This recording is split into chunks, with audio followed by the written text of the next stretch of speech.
the sound of chains, the echo of a courtroom door closing, and the voice of a man from across the ocean saying, "That man said, kill the white farmers." It wasn't a movie. It was Donald Trump reacting to a speech by Julius Malema, the firebrand leader of South Africa's economic freedom fighters. But what began as a political comment soon turned into a global question of justice, race, and history. Malema wasn't on trial for murder. He wasn't even on trial for corruption. He was on trial for words, for saying that land must return to its rightful owners and that peace without justice is nothing but a lie. Yet in that courtroom, it wasn't only Malema who stood accused. It was Africa itself standing before the same Roman Dutch laws once written to keep it in chains. How can a continent call itself free when its laws still speak the language of its colonizers? How can black South Africans truly own their land when justice still wears a powdered wig imported from Europe? And how can the world preach human rights when the very idea of justice is still unevenly applied, one standard for the West, another for Africa? For many Americans over 60, this moment feels eerily familiar. The echoes of Jim Crow, of unequal courts of laws written to maintain control rather than deliver fairness. The difference is only geography. And so this video asks you to look again, not at the noise of politics, but at the foundation of freedom itself. Because when law becomes a weapon, justice becomes a privilege. If you believe that Africa deserves its own definition of justice, its own voice, its own laws, then stay with us. Because the story of Julius Malema's trial is not about punishment. It's about whether Africa can finally write its own laws and its own destiny. The morning light over Pretoria was pale and heavy, as if even the sun hesitated to witness what was about to unfold. Crowds gathered outside the courthouse, red berets, clenched fists, chants echoing through the cold air. Amandla Power to the people inside? Julius Malema, the commander-in-chief of the economic freedom fighters, sat at the defendant's bench. His charge, discharging a firearm in public. But to millions watching, his real crime was telling the truth. That day, the trial wasn't just about a gun, it was about a symbol of fear, of defiance, and of who truly controls justice in post-apartheid South Africa. The same system that once called Nelson Mandela a terrorist now stood ready to brand Malema as a criminal.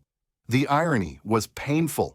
Malema had fired a toy rifle in 2018 during an EFF anniversary rally, a dramatic gesture to awaken his followers to the idea that freedom without land is just decoration. But years later, the moment was resurrected, dissected, and used to silence him. Prosecutors spoke of public safety, but for Malema's supporters, it was political theater, a well-rehearsed act meant to humiliate a man who dared to challenge the sacred order of property. Peace without justice is pretending, Malema declared in his defense. His voice was calm, but his words burned through the sterile courtroom air. Cameras flashed, judges frowned. Outside, thousands chanted his name. For the EFF, this was more than a trial. It was a referendum on South Africa's unfinished revolution. 30 years after the end of apartheid, the land was still owned by the same minority. The mines, the banks, the fields, all bearing names that whispered of Europe. The narrator's voice deepens. If the laws were truly equal, those who stole Africa's land would be the first to face trial, not the ones demanding it back.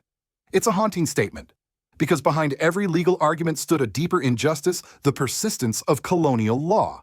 South Africa's system of justice, like much of the continent's, still rests on the foundation of Roman Dutch law, a framework imported by settlers to protect property, not people. It defines ownership, citizenship, and even morality through a European lens, one that still refuses to see Africans as full participants in their own story. The contrast was stark.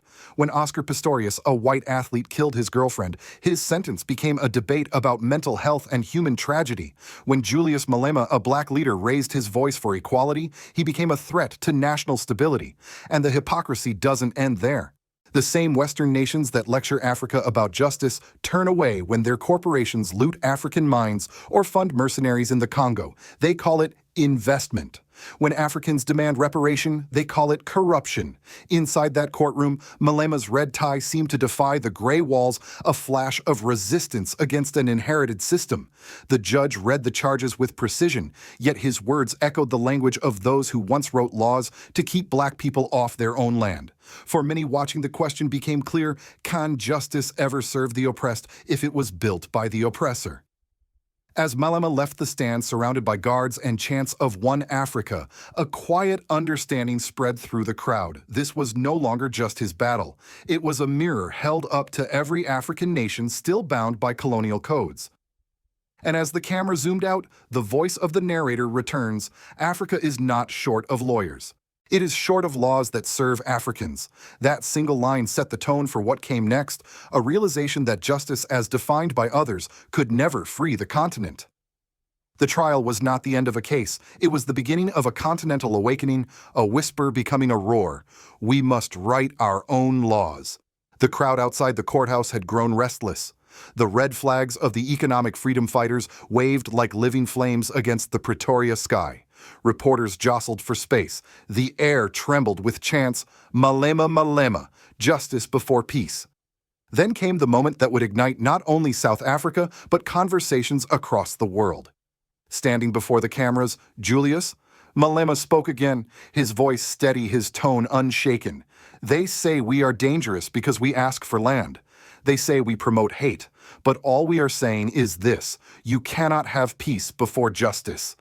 Those words sliced through the atmosphere like lightning. For his supporters, it was a declaration of truth. For his enemies, it was an act of defiance. For history, it was the turning point. Across the continent, social media erupted. From Nairobi to Lagos, from Accra to Ouagadougou, hashtags multiplied. Nang's justice before peace. Yar free Malema. Yar African laws for Africans. The trial had become more than a legal case. It was a referendum on who defines justice in Africa. News outlets in Europe and America, however, painted a different picture. CNN called him a populist agitator. The BBC described him as a threat to stability. Western analysts warned that Malema's radicalism could ignite racial tensions. Yet none of them spoke of the unequal ownership of land, of the stolen minds of the families still living on soil their ancestors once cultivated freely. The narrator's voice breaks in quiet but sharp. The West fears not the violence of Africa, but the awakening of Africa. Inside South Africa, reactions split along deep historical lines. White farmers' unions called for stronger laws, saying they feared for their safety. Black communities called for restitution, not revenge. For them, Malema was not a criminal. He was a mirror reflecting centuries of suppressed pain. And in that moment, his trial became a metaphor for the continent itself, one man's prosecution representing millions of Africans who still stand judged under laws they never wrote. The video transitions to archival footage Mugabe's Zimbabwe in the early 2000s, the European sanctions that followed Libya under NATO bombardment, the International Criminal Court indicting only African leaders. You see, the law travels fast when it is chasing Africa, the narrator remarks, but it crawls when it is called to account for colonial crimes. The intensity rises. The host now speaks directly to the camera. Why is it that when white leaders commit crimes, they speak of diplomacy, but when black leaders rise, they speak of law? It's a haunting question. The viewer feels the contradiction, a world that preaches equality but practices hierarchy. Then something changes in tone, a shift from anger to reflection. The host explains how Roman Dutch law, still dominant in South Africa, was designed to protect property, not people. In that system, land itself holds more value than the lives of those who work it. It is a system built for the colonizer's comfort, not the colonized's dignity. And yet in the streets of Soweto, Cape Town, and Johannesburg, thousands began to chant again, "We are not slaves of ink. We are sons of the soil." At that point, Malema's struggle fused with a broader movement, the same current of rebellion that had been building quietly across the continent. In Burkina Faso, President Ibrahim Traoré had already replaced colonial wigs with African attire in the courts. In Mali and Niger, leaders were questioning the legitimacy of Western military treaties. A new language of sovereignty was being born, one that said, "We respect justice, but not imported justice." The climax of the video arrives here, the narrator's voice solemn but triumphant. For centuries, Africa was judged by laws that were never written for her. But now, from the prisons of Pretoria to the courts of Ouagadougou, a new declaration is echoing justice before peace, justice before fear, justice before silence. The chants grow louder again. The red flags fill the frame. The music swells, blending courtroom echoes with the rhythm of African drums. And as the scene fades, one final line lingers. The colonizer used the sword to conquer our land. He left the law to keep it. When the verdict was finally read, the courthouse didn't explode in chaos, it exhaled. A silence hung over Pretoria heavier than any shout. Julius Malema walked out surrounded by his red beret guards, a half smile on his face, not of victory but of understanding. The sentence mattered less than the symbolism. South Africa had just witnessed how the law, that ancient colonial machine, still decided who could speak and who must be silenced. But what followed next was something even the judges didn't expect, an awakening far beyond the courtroom walls. Across South Africa's townships, discussions erupted. In universities, young law students began asking questions once considered taboo. Whose justice do we serve? Professors started revisiting the very foundation of South African jurisprudence, tracing its ancestry back to the Roman Dutch legal codes designed not for liberation but for land protection during the colonial era. Civil society groups began to mobilize. Churches, student unions, and Pan-Africanist organizations called for a national legal audit, a review of all laws inherited from colonial times. The idea spread like wildfire. If the law could be rewritten for profit by colonizers, then it could be rewritten again for justice by Africans. But not everyone celebrated. The ruling elite, comfortable within the structure of Western approval, condemned the movement as legal populism. Western embassies issued statements about the need to preserve democratic institutions. Their fear was not of riots, it was of reform, because reform meant rewriting the rules of ownership, investment, and power. Still, something irreversible had begun. The EFF's rhetoric of justice before peace gave rise to a civic conversation that transcended race. For the first time in decades, black-colored and even some white South Africans debated openly about what it means to own the land they stand on. The narrator's voice softens. Laws are not eternal. They are agreements. And when the agreement no longer serves the people have the right to rewrite it. This realization rippled through Africa. In Burkina Faso, President Ibrahim Traoré's reforms were seen in a new light, not as rebellion but as precedent.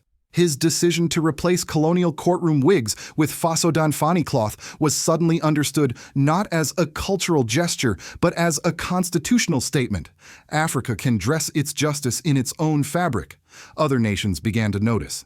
In Mali, judges publicly debated whether to abandon the Napoleonic Code. In Zimbabwe, lawyers called for a Pan-African legal council. In Ghana, youth movements started drafting the People's Justice Charter, an initiative demanding that every law be reviewed for colonial bias. Meanwhile, in South Africa itself, the EFF turned its courtroom humiliation into a campaign of education. Across the country, they held people's courts, open-air gatherings, where citizens debated law, equity, and land. It wasn't just politics anymore, it was pedagogy. The law was being reclaimed by those it once oppressed, and yet the struggle remained uphill. The corporate media framed these changes as anti-investor and unstable. But inside Africa, the conversation had matured. The language had shifted. Words like constitution and sovereignty were no longer abstract. They were personal. In one of the final scenes, the camera pans across a group of young law students in Johannesburg. A mural behind them reads, "We are not rebels. We are rewriting the law." It's no longer a cry of protest. It's a declaration of authorship. The trial of Julius Malema had started as an attempt to silence a man. It ended by giving a generation the courage to question the paper chains of empire. From Washington to Brussels, the reaction was immediate and deeply revealing. Western media outlets called Julius Malema a radical, a dangerous populist, and a threat to stability. Yet in the same breath, those very outlets celebrated European farmers protesting against taxes or American citizens storming courthouses for what they called freedom. The double standard was impossible to ignore. In the United States, some commentators on late-night television mocked the trial, turning Malema's words into punchlines. But among scholars and older Americans who still remembered the civil rights era, a different question began to surface. If Dr. King had been born in Africa, would he too be called a criminal? The narrator's tone softens. America once had its Jim Crow laws. Africa now lives under its Roman Dutch laws. Both were designed to maintain order, not justice. For decades, the West has exported its laws, its institutions, its definitions of democracy, insisting that African nations adopt their frameworks even when those systems were built on foundations of exploitation.